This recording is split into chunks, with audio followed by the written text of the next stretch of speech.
জান্নাতে যারা ঢুকবে তাদেরকে রেশমের তৈরি পোশাক দিয়ে পোশাক বানিয়ে দেওয়া হবে, সবুজ মিহি সিল্কের রেশমি কাপড় দিয়ে ড্রেস আপ করা হবে, যেটার মধ্যে স্বর্ণ দিয়ে এমব্রয়ডারি করা ডিজাইন থাকবে।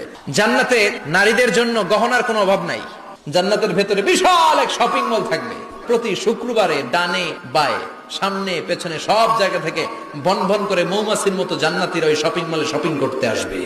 ইচ্ছে মতো দেদারসের পোশাক কিনবে, ইচ্ছে মতো শপিং করবে, টাকা দেয়া লাগবে না, ক্রেডিট কার্ড লাগবে না। এবার জান্নাতের আবহাওয়া সম্পর্কে জানি। জান্নাতের ভেতরে জান্নাতীরা সূর্যের প্রচন্ড তীব্রতাও পাবে না, আবার শীতের কারণে কষ্টও পাবে না। দুইয়ের মাঝামাঝি চমৎকার আনন্দ ঘন নাতিশীতোষ্ণ একটা পরিবেশ আমি জান্নাতে করে দিয়েছি। পুরুষদের জন্য আল্লাহ তাআলা জান্নাতের হুরদের ব্যবস্থা করেছে। সুন্দরী, রূপবতী, সুভাষিনী, অশুভম বর্ষা, মেঘ কালো কেশ, দেখলে পাগল পাড়া হয়ে যাবে জান্নাতীরা। জান্নাতীদের কোনো দাড়ি গজাবে না।